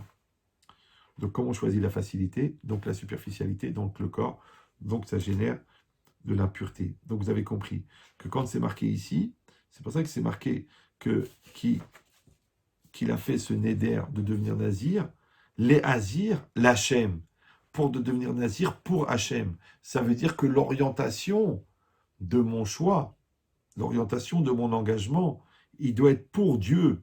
D'accord? Donc je ne suis pas devenu nazir pour me faire remarquer, pour faire le religieux, pour faire l'ascète, d'accord? J'ai pas fait ça pour faire un régime parce que j'ai trop grossi, donc j'arrête de boire du vin, d'accord? J'ai pas fait ça pour rentrer en retraite de méditation, pour m'élever au niveau de mon chakra, non, non, non, non, non, non.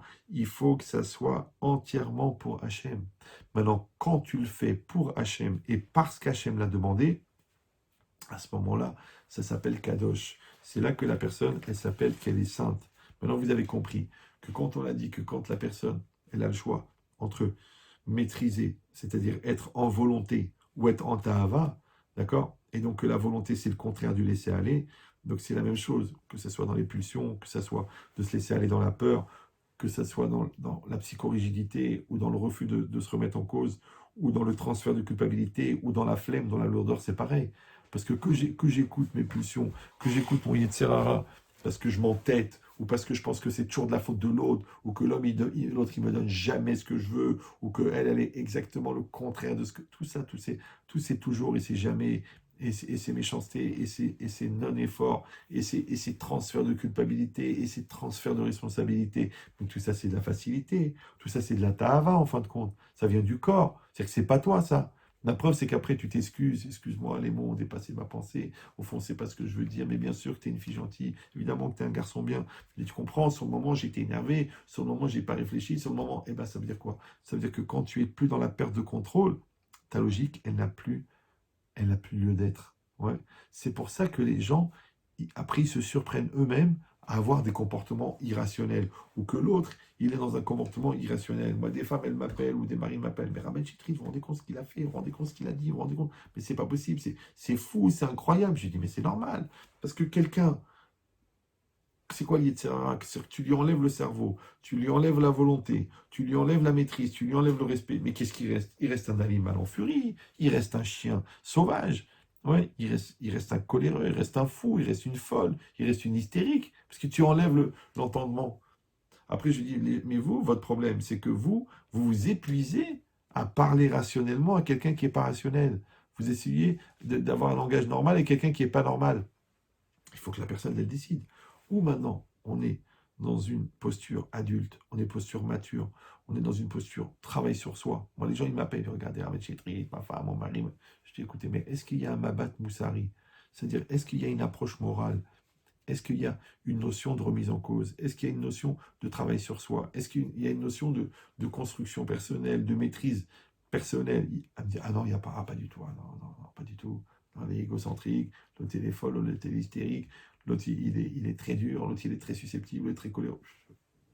À qui voulez-vous qu'on parle? Il n'y a personne dedans. C'est comme si une bombe elle explose, et au moment où la bombe elle explose, tu dis, écoutez la bombe, il faudrait être raisonnable, il faudrait se maîtriser, mais c'est une bombe, elle explose. C'est une force de la nature. C'est pareil. Alors, quand toi, tu es dans la colère, tu n'es pas là. Quand tu es dans la peur, tu n'es pas là. Quand tu es dans le manque de confiance en toi, tu n'es pas là. Quand tu es dans le manque de confiance en l'autre, tu n'es pas là. Donc, à qui je vais parler, moi? Donc, vous avez compris que la personne, en vérité, quand elle a fait le choix de la non-maîtrise, quand elle a ce qu'ils appellent le lâcher-prise, maintenant, il y a le lâcher-prise positif, d'arrêter de se prendre la tête et de voir le bon côté des choses. Mais le lâcher-prise négatif, c'est-à-dire de ne pas maîtriser, de ne pas assurer, de ne pas faire, ça c'est très dangereux. Pourquoi? Parce que la personne, elle se laisse aller, elle suit ses pulsions, elle suit sa colère, et après, qu'est-ce qu'elle fait? Le cerveau, il la rattrape, et d'un seul coup, elle va se servir de cerveau pour légitimer sa colère, pour expliquer pourquoi elle s'est conduite comme ça, pour justifier, et pour pire, pour intellectualiser ça verra. Ça veut dire devenu un Yetzirah intelligent. Ouais. Ce qu'on appelle un Khmar évolué. C'est que le mec, il est méchant, la fille, elle est tordue, mais elle va t'expliquer pourquoi c'est de ta faute. T'es tordu, t'es tordu. C'est pas grave, t'as le droit d'être tordu. Ouais. Le droit d'être un CON est constitutionnel. Mais tu ne peux pas accuser l'autre de toi de te conduire comme un CON. L'autre, il se conduit, l'autre, il est comme il est. D'accord, il est bien, il est mal, il est tendu. Mais toi, pourquoi tu dis oui? Mais tu sais pourquoi je me conduis comme ça? Tu sais pourquoi je crie? Tu sais pourquoi je frappe? Tu sais pourquoi j'insulte? Parce que c'est à cause de toi. Non, l'autre, il est fou. L'autre, il est malade. L'autre, elle est tordue. Mais toi, tu ne dois pas agir en conséquence. Là, tu dis oui, mais vous croyez que c'est facile de ne pas réagir? Mais c'est ça ton problème. Ton problème, c'est que tu n'es pas en action, tu es en réaction. Quand tu es en action, ça veut dire que tu es en décision. En décision, ça veut dire que tu es en maîtrise. En maîtrise, ça veut dire que c'est la volonté. Mais si toi, tu n'es pas en maîtrise, tu n'es pas en volonté, donc tu es quoi? Tu es un corps. Et un corps, il a des réflexes. Donc l'autre, tu l'énerves, tu lui touches les nerfs, paf, il explose. L'autre, tu lui parles mal, il est susceptible, paf, il explose. Mais la susceptibilité, c'est quoi? C'est quoi? Eh ben, tu dis c'est un manque de respect. Mais c'est quoi le respect? Le respect, c'est d'empêcher quelqu'un d'exister. D'accord? Alors, quand l'autre, il te dit que tu es idiot, tu trouves que c'est un manque de respect? Ah bon?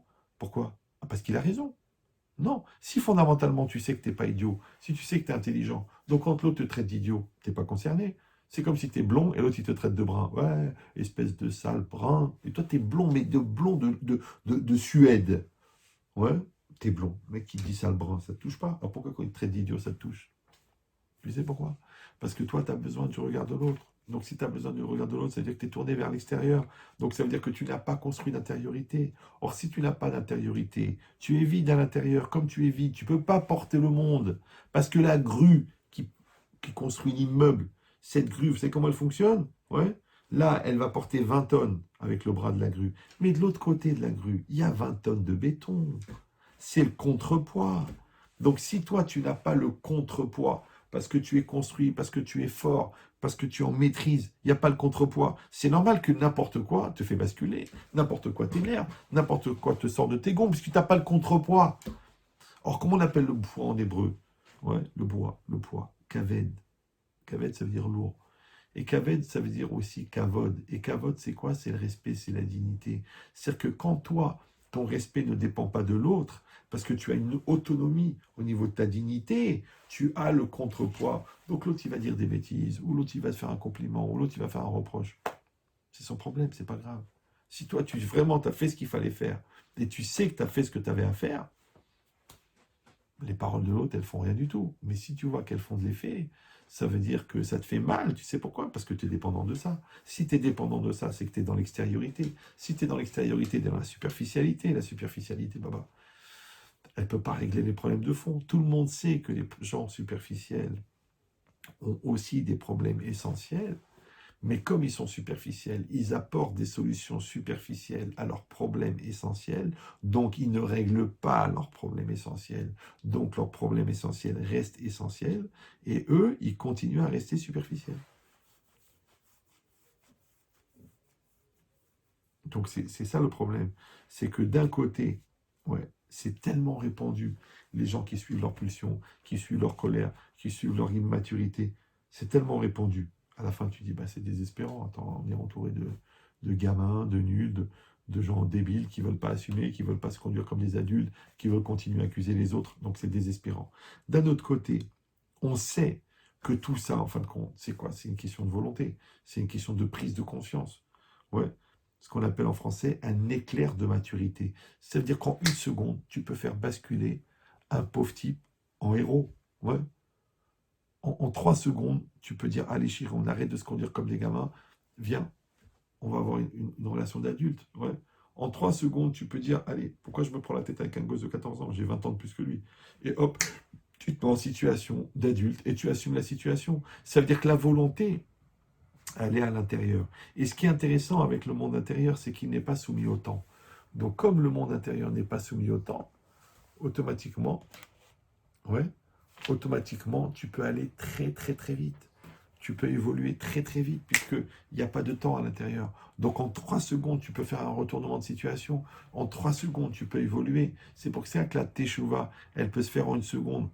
On dit, je connais Olamo Bécha'achat. Un homme, il peut acquérir son monde futur en une seconde. Pourquoi? Parce que la Teshuvah, elle a été créée avant la création du monde. Donc, quand Dieu a créé le monde, il a créé la matière. Quand il a créé la matière, il a créé le temps.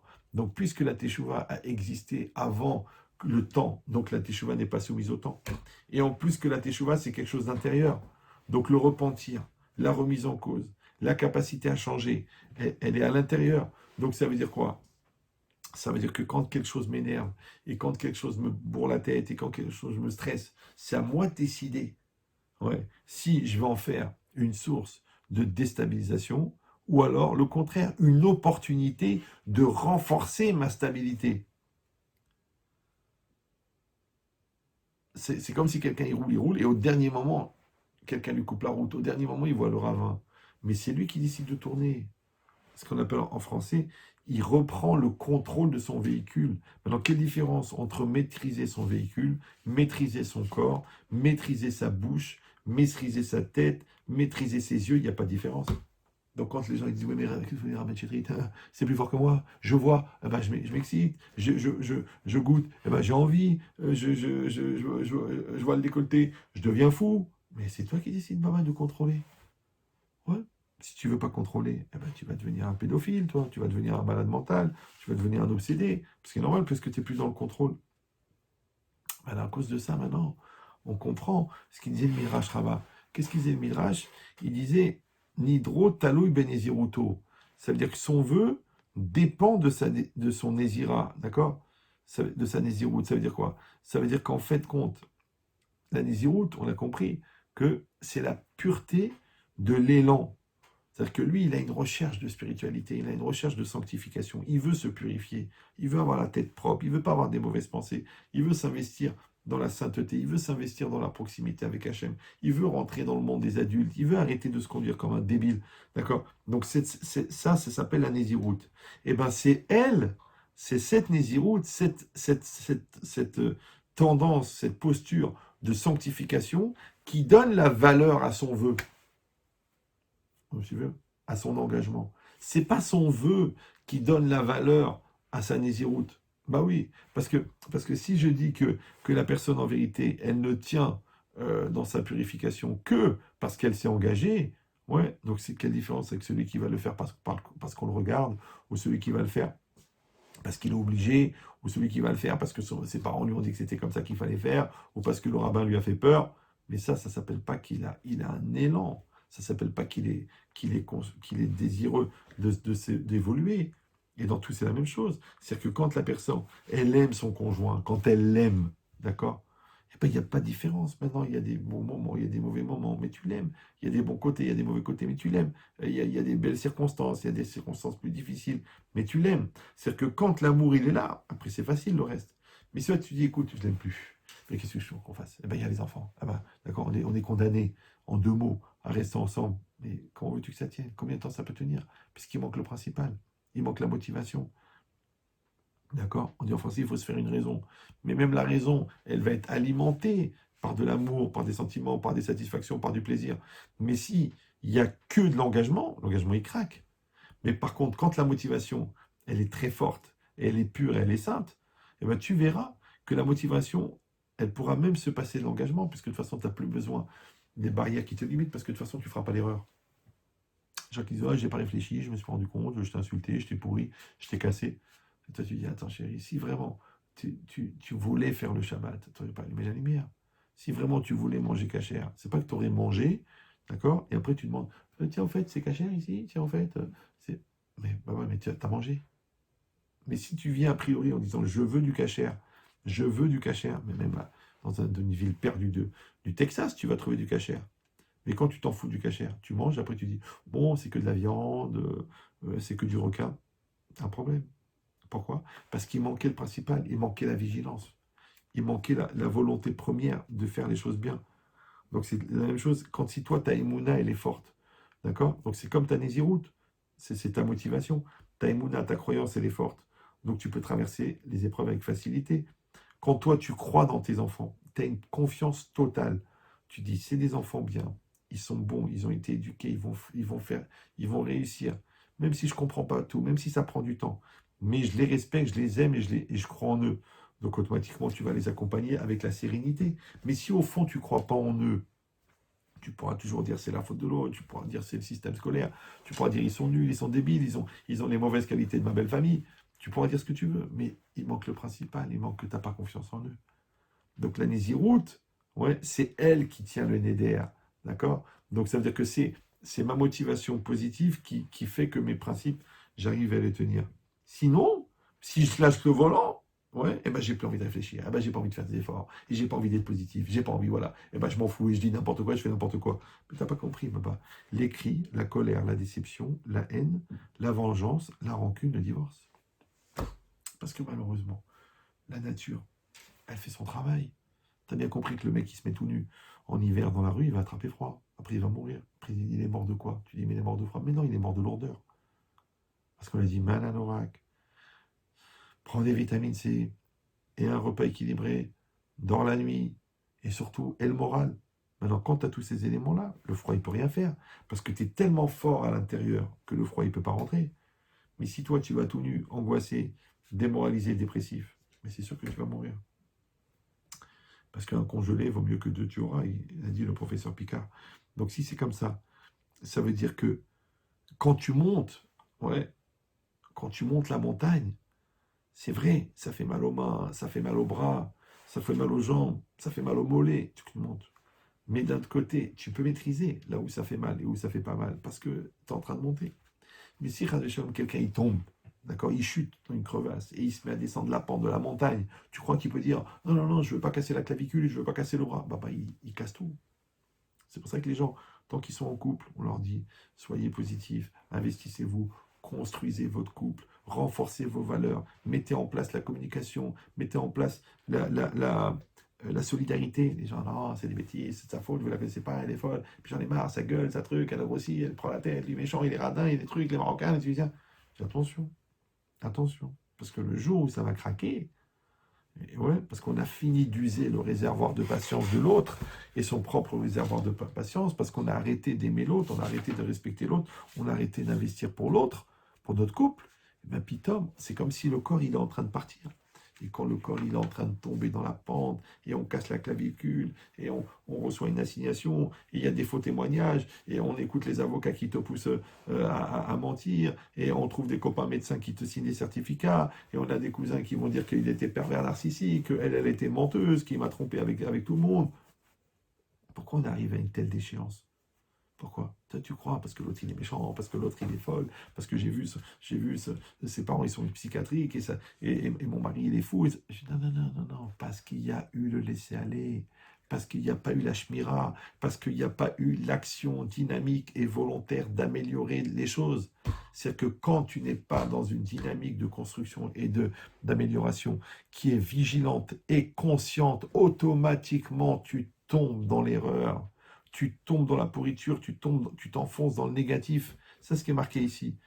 Que la personne, quand elle fait le néder de devenir nazir, c'est vrai que c'est extraordinaire parce que c'est anti-nature et tout ça. Mais d'un autre côté, ça veut dire qu'elle rentre dans une dynamique positive, d'accord? Engagement, elle fait un néder. De quoi? De devenir nazir, de se séparer de la matérialité, d'augmenter sa spiritualité, d'augmenter sa relation avec Hachem, ce qui l'oblige à développer sa maturité, à développer ses efforts, à produire des résultats concrets. Les résultats concrets, ils donnent la satisfaction d'être, qui donne la joie. La perception de la joie, elle te donne le fait que tu développes la confiance que tu as en toi-même.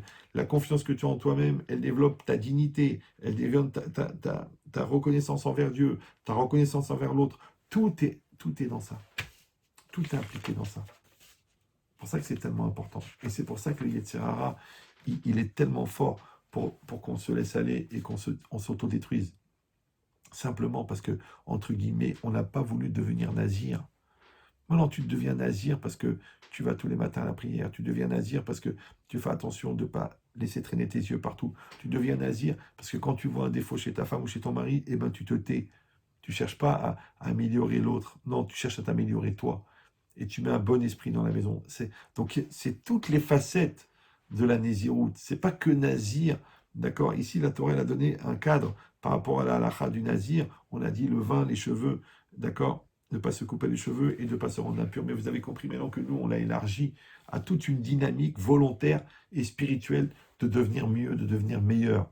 Alors regardez qu'est-ce qu'il dit le Rav Israël Salanter. Et on va terminer avec ça. Parce que là, ça fait 1h21 et la vérité, je suis fatigué. Il dit comme ça. Il dit, Allo Noda, oui, nous savons, qui Adam les Amal Yulad. C'est écrit dans le Passouk, ouais, et c'est rapporté dans la Gemara. Adam les Amal Yulad. L'homme a été créé pour faire des efforts. Amal, ouais, la Amol, Tchetiwa, Melim Batora, ça veut dire qu'il faut faire des efforts. D'accord? Il dit l'homme a été créé pour faire des efforts. Regardez ce qu'il dit. L'ilchom milchamat mitzvah. Pour combattre la guerre de la mitzvah. Moi, je pourrais dire, écoute, quand il y a une mitzvah qui se présente, tiens, on me dit, viens faire mincha, j'y vais, tiens, je vois des tuilines, je les mets. Non, non, non, non, non, il faut faire la guerre. Il dit, ve'achova alav leitiagea be'avodat Hashem. L'homme a une obligation de se fatiguer dans le service divin. Velorak lishmor machetiv o manichom yatzmo. Et pas seulement de garder ce que sa nature le laisse faire. Parce que les gens ils disent oh, j'aime bien la prière, c'est une détente, j'aime bien le Shabbat, c'est une bonne manière de finir la semaine, c'est un week-end. Mais tu n'as pas compris. C'est pas seulement que tu dois faire Shabbat. Ouais, tu dois avoir une dynamique de garder le Shabbat, d'améliorer le Shabbat, d'affiner le Shabbat. Et dans tout, dans l'étude de la Torah, dans le travail des midot, dans tout. Il dit Velora klishmor machetivo. Il ne faut pas seulement qu'il garde ce que sa nature, parce que quelqu'un il est gentil, alors il dit oh, c'est ma nature, de toute façon je suis gentil, je fais du chesed. Non, non, non, tu dois faire l'effort, chercher le pauvre, trouver l'occasion d'appliquer, de te mettre dans une association, de trouver de l'argent pour aider. C'est-à-dire que tu dois être dans une dynamique de la mitzvah. Il dit Uma shiu ksat kvedut leazniach. Ouais. Et la personne, tout ce qui est un peu lourd, elle ne fait pas. Elle dit non, ça me prend la tête, c'est compliqué. Donc il dit qui basé à Ofan en Adam Oved Hashem. Il dit là, à ce moment-là, cette personne-là, elle ne sert pas Dieu. Rak ateva aussi chez là. C'est seulement sa nature qui fait son travail. Comme il a une nature gentille, bon, comme il est dans un milieu religieux, il met la kippa. Comme il a beaucoup d'argent, il vole pas, Ça le saoule de mentir, il ment pas. Non, tu dois mentir, tu dois dire la vérité parce que tu luttes contre le mensonge. Tu dois faire de la bonté parce que tu luttes contre la radinerie. Tu dois te lever le matin parce que tu luttes contre ta flemme. Mais si tu n'es pas en lutte, ouais, qui a dit que tu sers Hachem? Peut-être tu sers ta nature. Parce que tu dis, moi je suis fatigué, je dors, on m'énerve, je m'énerve, je trouve pas les téfilines, je les mets pas, il n'y a pas de restaurant cachère, ben, je mange ta rêve, le Shabbat il rentre trop tôt, eh ben, je transgresse le Shabbat, dis-moi, où il est ton effort à toi? Où est ta part à toi? Il dit, V'yochal et karechaïla porek ol. Maintenant, le fait de ne pas faire d'effort et de se laisser aller par sa nature, ça, il dit, ça pourrait être même considéré comme porek ol, c'est-à-dire quelqu'un qui va se débarrasser du joug divin, ce qui est une forme, en fin de compte, de refus de l'autorité divine et de l'application dans la mitzvah. Kasher lo yiton shum yegia lavodat Hashem, lorsqu'il fait aucun effort, aucune fatigue pour le service divin. Il dit rak lishmor masheen alav ol. Et lui, il est seulement d'accord de faire les mitzvot qui ne le dérangent pas. D'accord? Tout ce qui n'est pas fatigant, tout ce qui ne demande pas d'effort, il est d'accord. Mais tout le reste, la vérité, c'est saoulant. C'est un peu saoulant, ça prend la tête, j'ai pas la tête. Ah bon? Alors en quoi il est un serviteur de Dieu, celui-là? Il dit Vezot ou ayesod mi avodat adam les borou. Il dit ça, c'est le fondement du service divin envers son créateur. L'ishmor velasot. Ça, ce qui est marqué l'ishmor velasot, c'est ce que j'ai expliqué tout à l'heure. L'ishmor de garder et de faire. Maintenant, c'est quoi la shmira? Garder, c'est-à-dire, on a compris maintenant qu'en fin de compte, c'est une dynamique de volonté et de vigilance et d'investissement et de force pour que la chose se passe bien. Ouais. Donc, c'est pas seulement qu'il faut accomplir la mitzvah, mais il faut l'accomplir dans cet état d'esprit-là. Il dit Gam maché en liborafet, même des choses qu'il ne veut pas, même des choses qui sont difficiles pour lui, même des choses qui sont dures. Mais il va les faire quand même parce qu'il veut faire l'effort.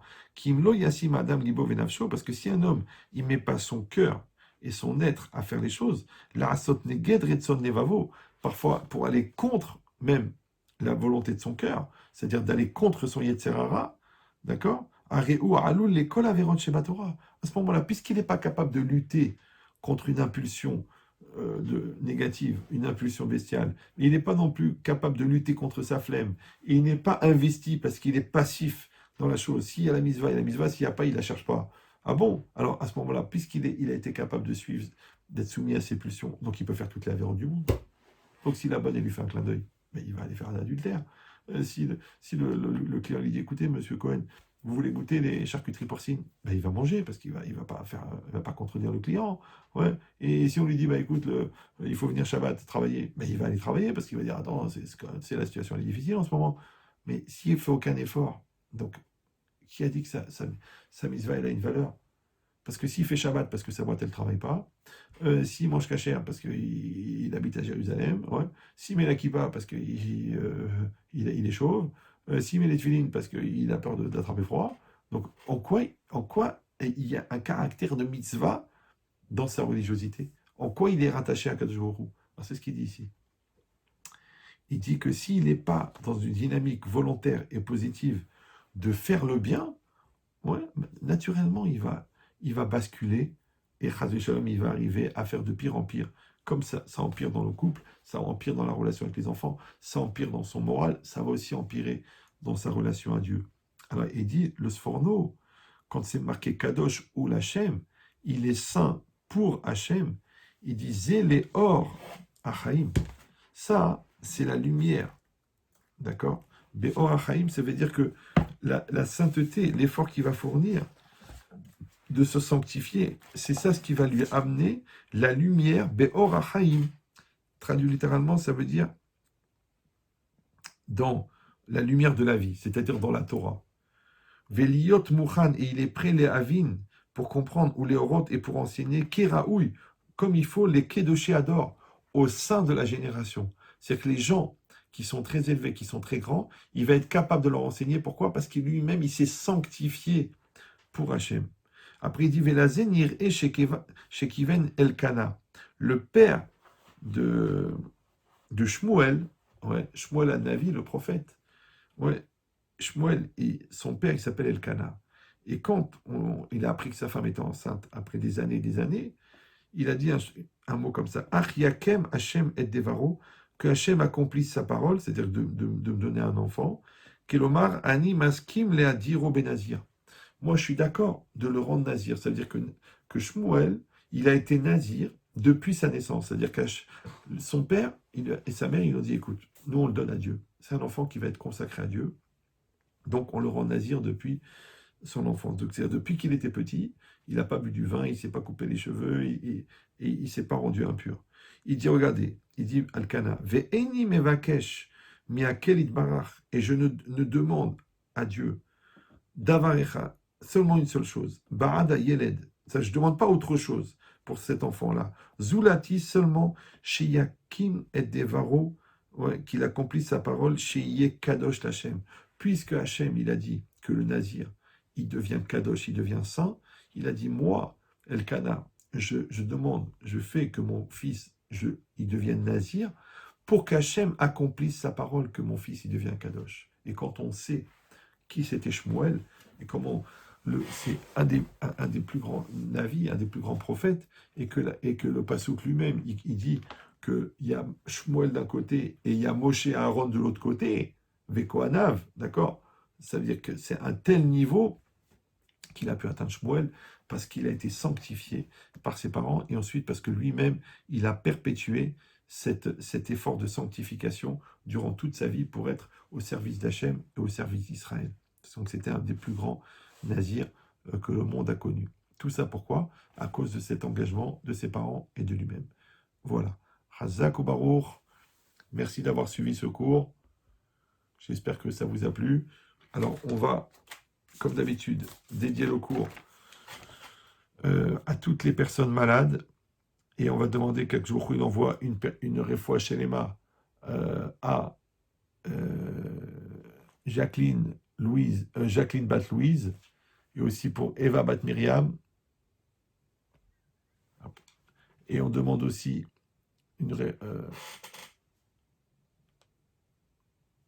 j'arrive pas à tout lire.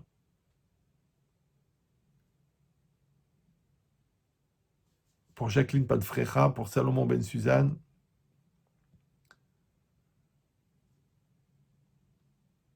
Voilà. On va demander aussi pour André David Ben Hana, Amen. Pour Nissim Ben Mesaouda, Amen. Pour Levana Bat Josette Esther, pour Maggie Myriam Batrana, pour Roger Yaakov Ben Nouna Léoni, pour Dov Michael Sadia Ben René, pour Henri Rachamim Ben Mesaouda. On demande aussi pour Yair Ben Anaïs Raya, pour Yaakov Ben Anaïs Raya, et pour Esther Bat Flecha, Simcha Bat Flecha, qu'Hachem il en envoie à tous une bonne santé, Bekarov Yoter.